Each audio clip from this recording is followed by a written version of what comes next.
simbolismos. Cuando tú ves una palabra tienes que tratar de entender lo que esa palabra significa. Pero no tienes que tratar de explicar tú, sino de buscar la explicación en la palabra de Dios, porque la propia palabra de Dios explica. A veces los seres humanos estamos dándoles explicaciones humanas a los textos bíblicos y ahí nos metemos en problemas. Pero hay un principio de hermenéutica. Hermenéutica es la ciencia de la interpretación bíblica. Y ese principio dice que la Biblia se explica a sí misma. La Biblia se explica sola, no tienes que explicarla tú. Entonces, cuando yo te hago la pregunta, ¿qué cosa significa ser columna en el templo? Tú primero tienes que entender qué cosa es el templo de Dios. Y para entender qué cosa es el templo de Dios, tú no tienes que dar tus opiniones, tú tienes que leer la Escritura, porque la Escritura te va a responder. Entonces vamos al texto bíblico para entender qué cosa es el templo. Cuando Apocalipsis dice que serás columna en el templo de Dios, ¿qué está queriendo decir? Vamos al Evangelio de San Juan, al capítulo 2 del Evangelio de San Juan, a partir del versículo 18. Mira lo que dice. Y los judíos respondieron y le dijeron a Jesús, ¿no? ¿Qué señal nos muestras ya que haces esto? Porque los judíos dudaban de Jesucristo. Los judíos no creían que Jesús era el Hijo de Dios, que era el propio Dios. Y siempre le andaban pidiendo señales. ¿Qué señal nos das de que eres Dios? Y los judíos respondieron y le dijeron, ¿qué señal nos muestras ya que haces esto? Versículo 19, Jesús respondió y les dijo, destruid este templo y en 3 días lo levantaré. Dijeron luego los judíos, en 46 años fue edificado este templo, y tú en 3 días lo levantarás. Pero Jesús hablaba del templo de su cuerpo. Interesante, ¿no? Jesús estaba pasando con los judíos, sus discípulos, cerca del templo de Jerusalén. Y los judíos le preguntaron a Jesús, a ver, danos una señal, una muestra, pruébanos que tú eres Dios. Y Jesús le dijo, destruid este templo y en 3 días yo lo voy a levantar de nuevo. Como los judíos no entendían, porque cuando escuchaban la palabra templo, pensaban en el templo, en la estructura, en el edificio. Entonces los judíos pensaron, pero estás loco. Si nos ha llevado 46 años para construir el templo, ahora tú en 3 días lo vas a levantar de nuevo. Y entonces el texto dice, pero Jesús no estaba hablando del templo de piedras, de cemento, de ladrillo. Jesús estaba hablando de su cuerpo, porque su cuerpo es el templo espiritual. Entonces, cuando Jesús dice que si vences te va a hacer columna en su templo, no está hablando del templo físico. Está diciendo que tú vas a ser columna en su cuerpo. Ahora se complican las cosas más. ¿Cómo es que yo voy a ser columna en el cuerpo de Cristo?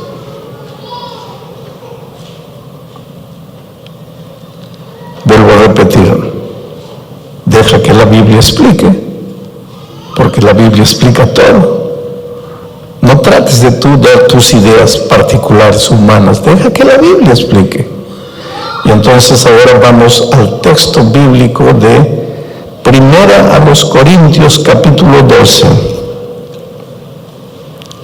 Y vamos a leer a partir del versículo 12 y dice así: porque así como el cuerpo es uno y tiene muchos miembros, pero todos los miembros del cuerpo, siendo muchos, son un solo cuerpo, así también Cristo.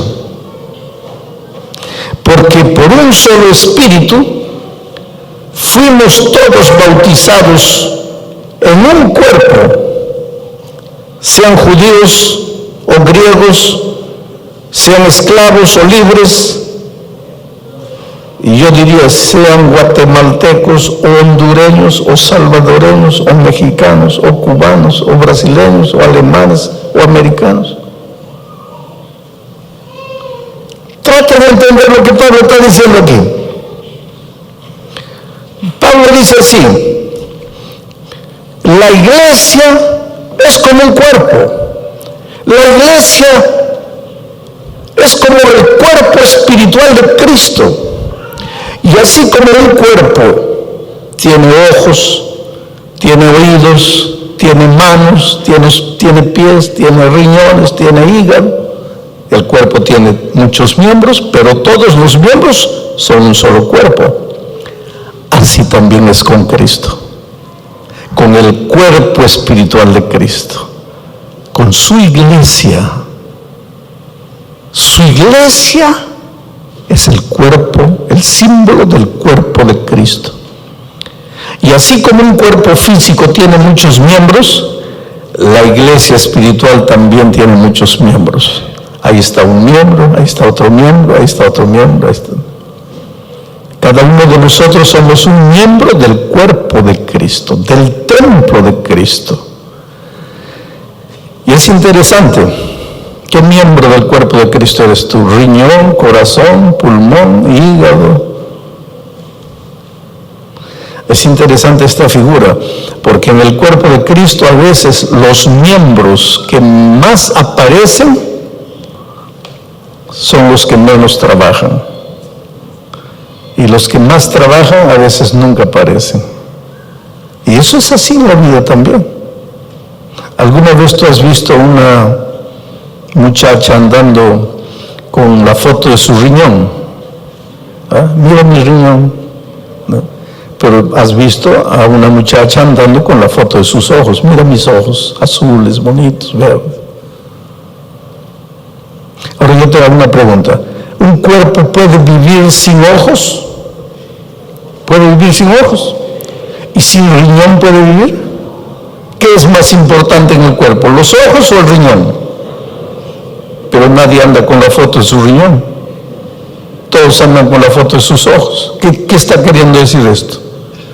Que a veces en la iglesia los que más aparecen no son los más indispensables. Y a veces los más indispensables nunca aparecen. Cuando tú entras a la iglesia tienes que tener conciencia de eso. Por ejemplo, en esta campaña evangelística, ¿quiénes están trabajando? Mira, ¿quién levantó esos focos con las lámparas? ¿Quién está atrás de las cámaras? ¿Quién está en los computadores? ¿Quién controla el sonido? ¿Quién limpió la iglesia? ¿Quién colocó las flores? ¿Ah? ¿Quién visita a las personas en las casas para estudiar la Biblia con ustedes? No soy yo. Yo no hago nada de eso. Yo salgo del hotel, vengo aquí y estoy 1 hora aquí, todos ustedes mirándome. Y termina y me vuelvo al hotel. No trabajé nada. Y las cámaras me están agarrando, mi rostro está yendo para todo el mundo. Y el hermano que cargó la lámpara, el hermano que colocó la flor, el hermano que barrió el piso, ¿por qué no mandan el rostro de él para todo el mundo? Es que así es la vida. Así es la vida. Y en la iglesia de Dios también son las cosas a veces así. Nunca te sientas insignificante en la iglesia de Dios. Nunca te sientas, no, yo no soy nada, yo no soy nadie, a mí nadie me saluda, a mí nadie me da importancia. No, nunca. Porque una vez yo estaba hablando justamente del cuerpo de Cristo en el Brasil. Y dije, cada uno de ustedes es un miembro. ¿Quién eres tú? ¿El brazo derecho? ¿La mano derecha? ¿Cuál de los dedos de la mano derecha? Cada uno es un miembro. Ahí una viejita levantó la mano y dice, pastor, ¿yo qué seré? Yo seré un pelito. Como diciendo, yo no soy nada. Un pelito, ¿qué es un pelito? Un pelito, querido, cada mañana cuando yo me veo en el espejo, veo la importancia de un pelito. Entonces nunca digas yo soy un pelito, yo no soy nadie. Tú puedes ser un pelito, sí, pero eres importante. Cada uno tiene su lugar en la iglesia de Dios. Unos hablan, otros no hablan. Pero es que el que habla es boca, el que no habla es pie. ¿Cómo la boca vendría aquí a hablar si el pie no hubiera querido venir? Pues entonces el cuerpo funciona así. Todos los miembros, cada uno desde su punto de vista, desde su esquina, trabaja, colabora, y ahí el cuerpo funciona. Tú eres miembro del cuerpo. Tú eres columna. ¿Que para qué sirve la columna? Porque en la columna se sostiene toda la estructura. Tú eres columna del templo de Dios. Pero para eso, mira lo que tienes que hacer. Ahí vamos a volver a leer el texto de 1 Corintios 12. Porque así como el cuerpo es uno y tiene muchos miembros, pero todos los miembros del cuerpo, siendo muchos, son un solo cuerpo, así también es Cristo. Porque por un solo espíritu fuimos todos bautizados en el cuerpo de Cristo. La única puerta de entrada para ser columna en el templo de Dios es el bautismo. Esa es la puerta de entrada para que seas columna en el templo de Dios. ¿Y por qué la promesa a la iglesia de Filadelfia dice: al que venciere yo lo haré columna en mi templo? ¿Por qué? Porque tienes que vencer. ¿Vencer qué? Vencer el miedo, vencer el preconcepto, vencer las dudas, porque las grandes dificultades que tú tienes para bautizarte son las dudas.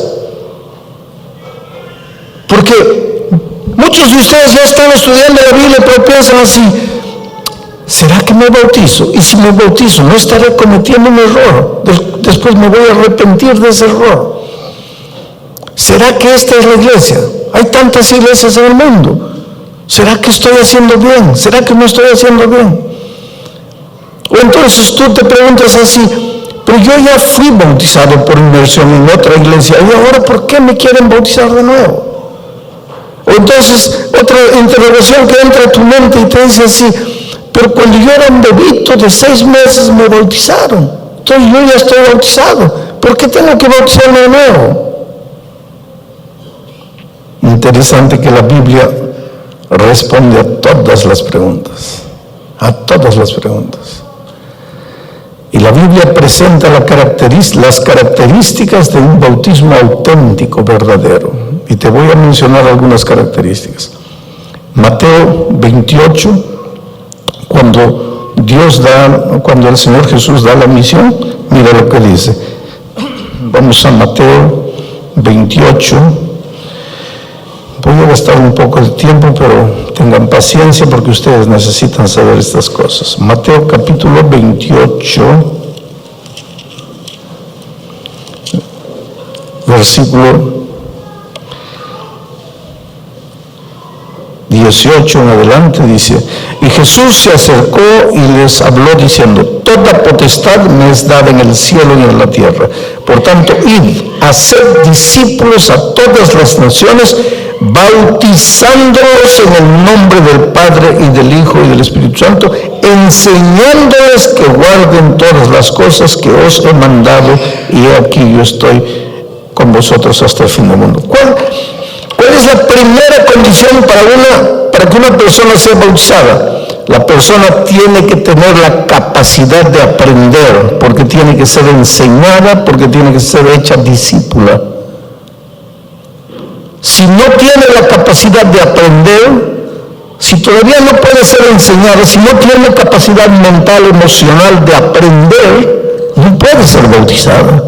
Porque uno de los requisitos para que la persona sea bautizada es que tenga la capacidad de aprender. Mi pregunta es la siguiente: ¿un bebito de 6 meses tiene capacidad de aprender, de ser enseñado en las verdades bíblicas? Todavía no, va a tener, pero todavía no lo tiene. Y si no tiene capacidad de aprender, ¿cómo puede ser bautizada? Esa es una pregunta interesante. Otra característica del bautismo bíblico, auténtico, verdadero, está en el capítulo 2 del libro de Hechos de los Apóstoles. Hechos, capítulo 2. Mira lo que dice ahí. En el versículo 38,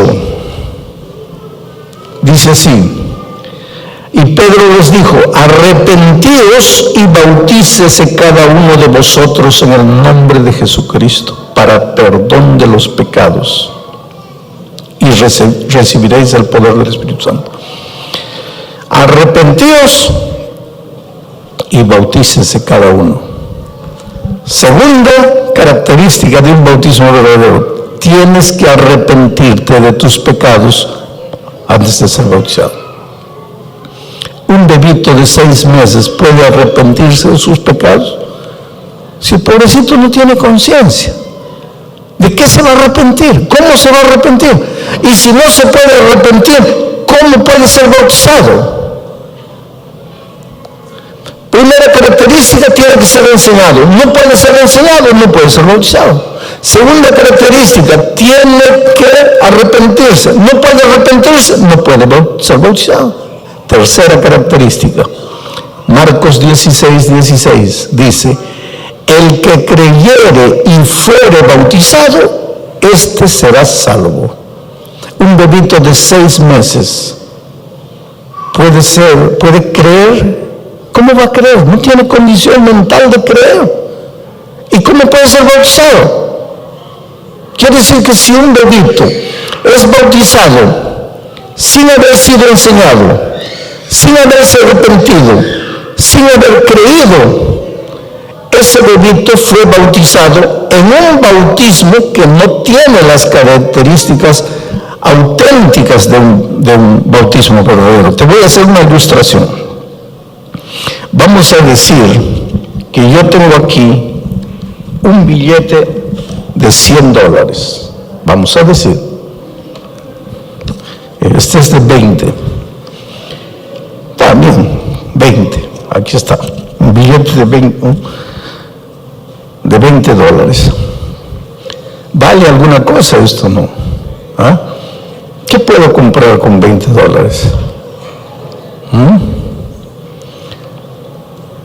¿Vale alguna cosa? Vamos a decir que no tengo nada que comer, estoy muriendo de hambre, no tengo amigos, no conozco a nadie. ¿Me valdría $20 para alguna cosa?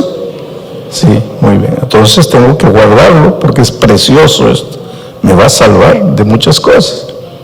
Lo guardo con mucho cariño aquí.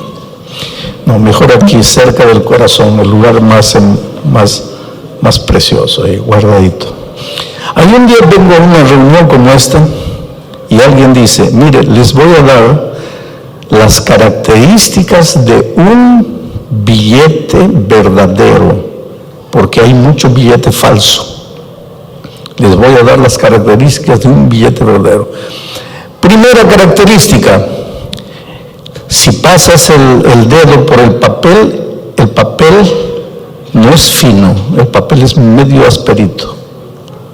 Primera característica. Segunda característica: si tú estrujas el papel y lo sueltas, él inmediatamente se abre. Si no se abre, es falso. Si se abre, es verdadero.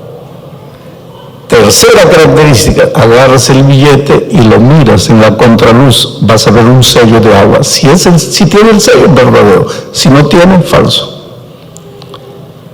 Entonces tú estás hablando aquí y yo sentado ahí saco mi billete para ver si es verdadero o falso.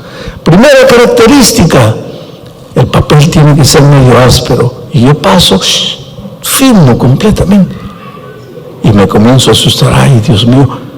Segunda característica, si tú lo aprietas y lo sueltas, tiene que soltarse rápido y el billete no se suelta. Ay. Tercera característica, si lo miras a trasluz tiene que tener el sello y yo miro, no tiene el sello. ¿Cuánto vale mi billete? Entonces ahora tú me dices, pastor, yo me bauticé cuando tenía 6 meses. Muy bien. ¿Fuiste enseñado? No. ¿Te arrepentiste? No. ¿Creíste? No. Entonces, ¿cuánto vale tu bautismo? No estás bautizado. Entonces no digas, me voy a bautizar de nuevo. ¿Qué te vas a bautizar de nuevo si nunca te bautizaste? En las características del bautismo bíblico, no te bautizaste. Pero ahora viene Pablo y dice, yo te haré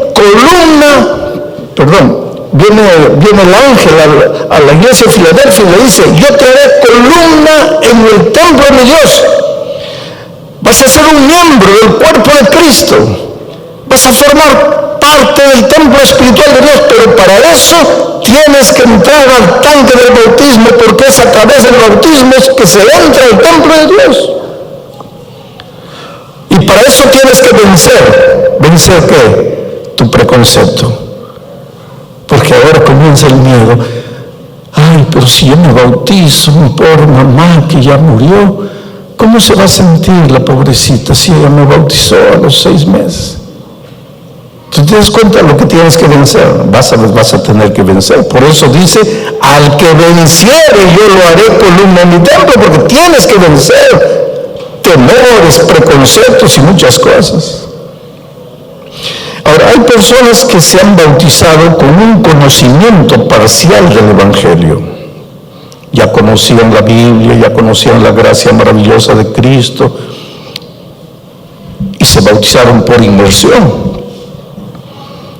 Pero después descubrieron otras verdades de la Biblia. Otras verdades de la Biblia. Entonces yo te voy a leer aquí lo que dice. ¿Se me cayó?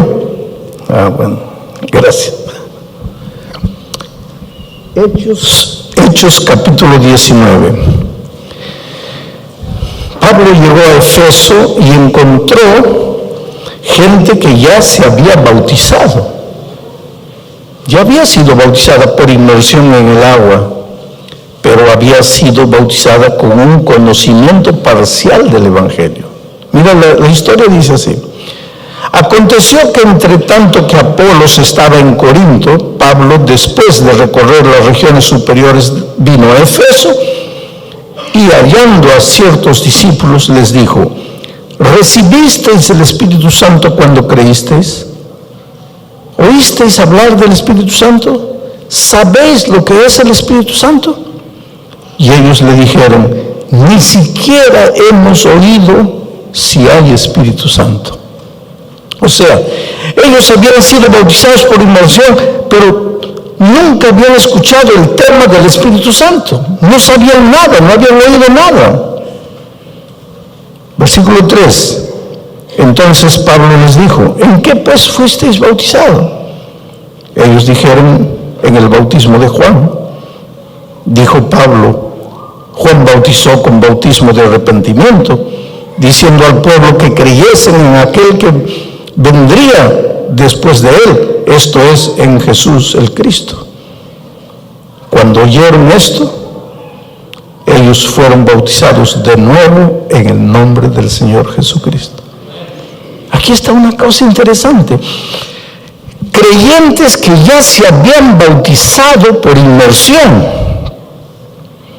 pero no habían conocido todas las verdades bíblicas. Y cuando Pablo llega y les dice, pero ustedes ya conocen el tema del Espíritu Santo. Ellos dicen, ni siquiera hemos oído hablar de ese tema, pero aquí está, mira, aquí está. Entonces, ¿cómo se bautizaron ustedes? Pues con el conocimiento que teníamos, que Juan nos enseñó. Y después que Pablo les explicó todas las verdades, ahora ellos se bautizaron de nuevo en el nombre del Señor Jesucristo. O sea, si tú has sido bautizado con un conocimiento parcial del Evangelio, pero después llega un conocimiento mayor del Evangelio, no tengas miedo de bautizarte, aunque te hayas bautizado por inmersión, porque eso es lo que hicieron estos discípulos. Pero queridos, es evidente que todos en el fondo tenemos miedo de lo desconocido, porque el ser humano es muy afianzado a sus raíces. Entonces, bautizarse quiere decir salir de lo que conoces y pisar en lo que no conoces. Entonces, eso te provoca un cierto miedo. Pero estos días estamos viendo que la puerta de entrada es el bautismo. Y por eso, si tú todavía no te has bautizado en el bautismo auténtico de la Biblia, o si te has bautizado por inmersión con un conocimiento parcial del Evangelio, pero ahora llegó el conocimiento completo del Evangelio, no tengas miedo en bautizarte. Sabes que a veces Dios llama, y tú no quieres. Dios sigue llamando. Dios te llama con tanto amor, con tanto cariño, ¿sabes? Pero el ser humano dice no. Y Dios insiste. Y yo no sé hace cuánto tiempo tú estás conociendo la palabra de Dios y estás diciéndole no al Señor Jesucristo. Una vez una señora me invitó a su casa.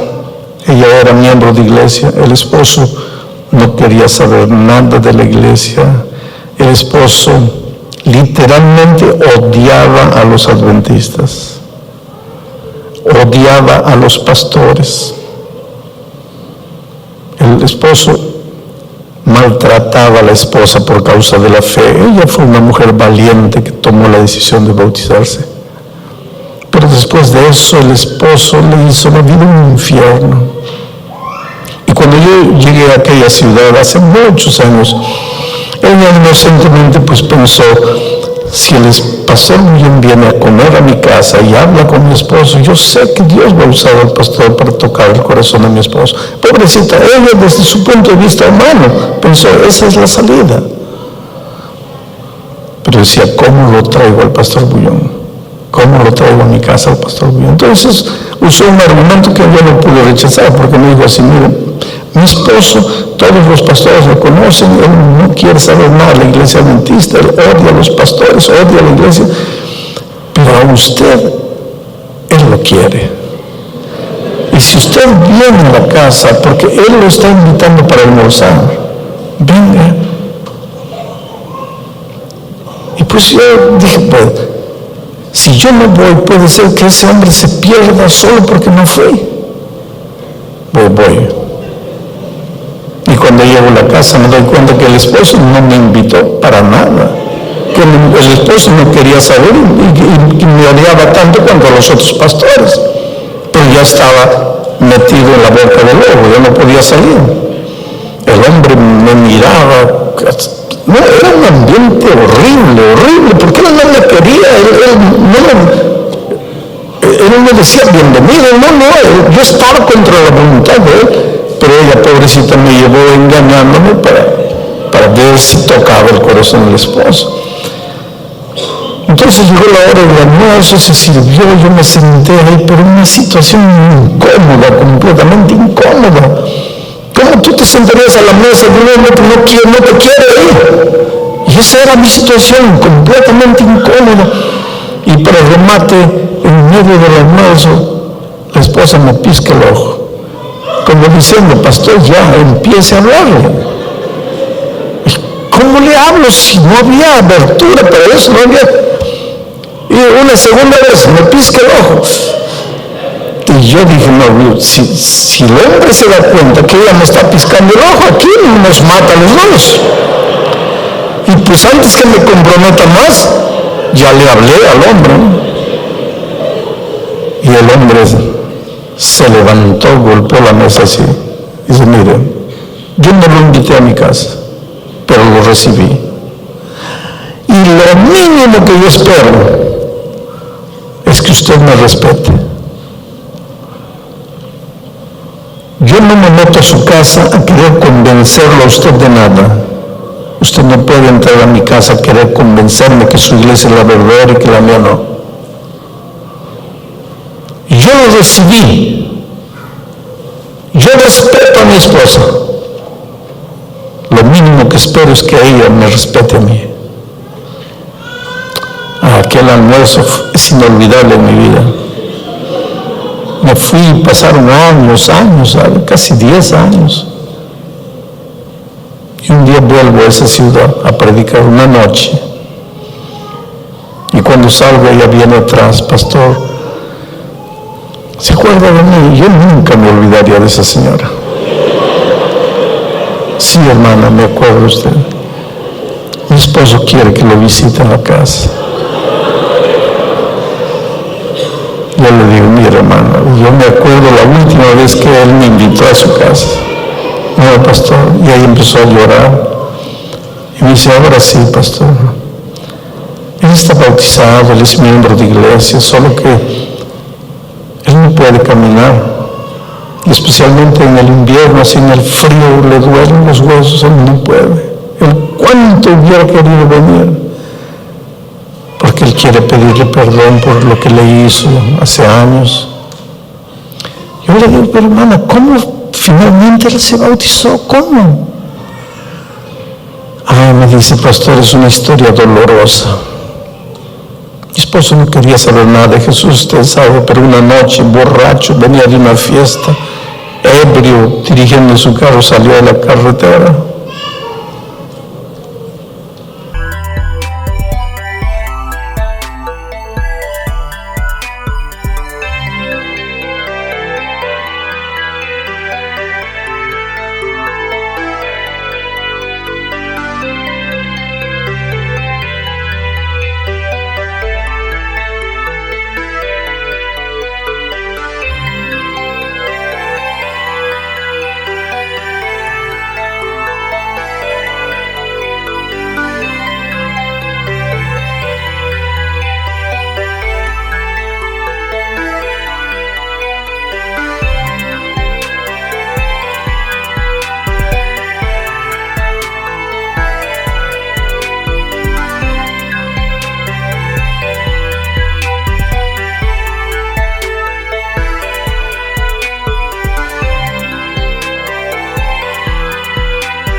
No murió, pero quedó 8 meses entre la vida y la muerte.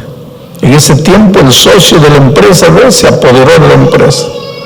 Cuando él salió condenado a una silla de ruedas para el resto de la vida. Y se dio cuenta que había perdido la empresa, que el socio bandido se apoderó de la empresa. Para la recuperación de él tuvimos que vender propiedades, no tenemos nada, vivimos en una pequeña casa. Y un día, pastor, yo entré a la casa, lo encontré llorando. Le dije, ¿qué te pasa? Y él me dice, ¿tú crees que Jesús me aceptaría como estoy? Claro, ¿por qué no? Y él dice, no. Cuando yo tenía dinero, tenía una empresa, tenía vida, tenía salud, yo nunca quise. Ahora sin nada, enfermo, sin poder andar, ¿tú crees que Jesús me va a aceptar? Y ella lo abrazó y lo besó y le dijo, claro. ¿Quién te dijo a ti que Jesús estaba interesado en tu empresa, en tu dinero? Jesús te ama a ti. Y un día fue al tanque del bautismo, cargado por 4 diáconos, y lo hicieron entrar al tanque y fue bautizado. Yo me pregunto, Él no podría haber venido andando con sus propios pies, así como tú cada noche te levantas y vienes. No podría haber entrado al tanque del bautismo andando con sus propios pies. Podría. No quiso.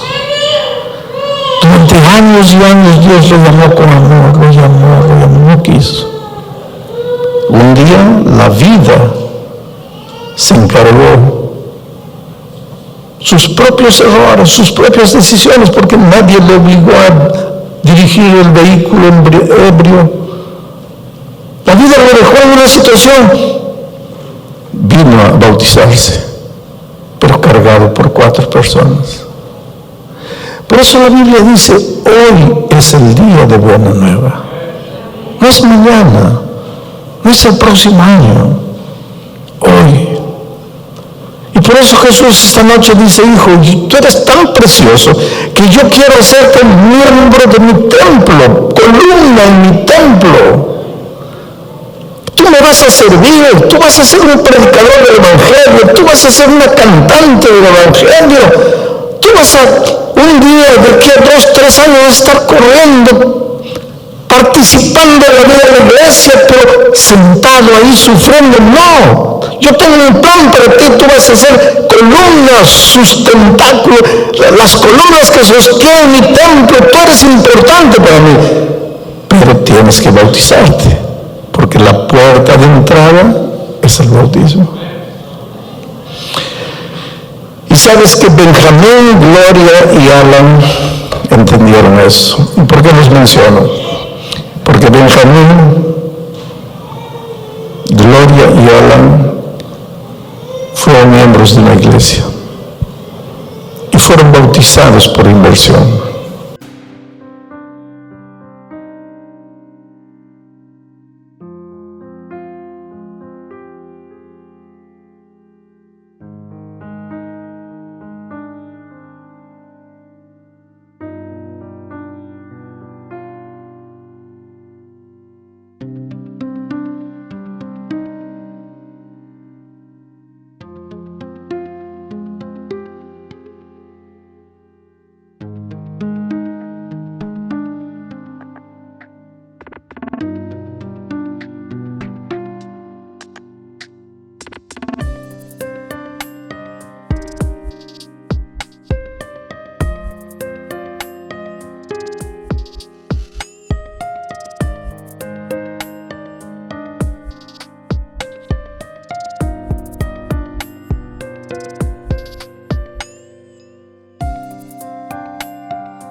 Durante esta semana ellos lucharon mucho porque decían así, si ya fuimos bautizados por inmersión, ¿por qué necesitamos bautizarnos de nuevo?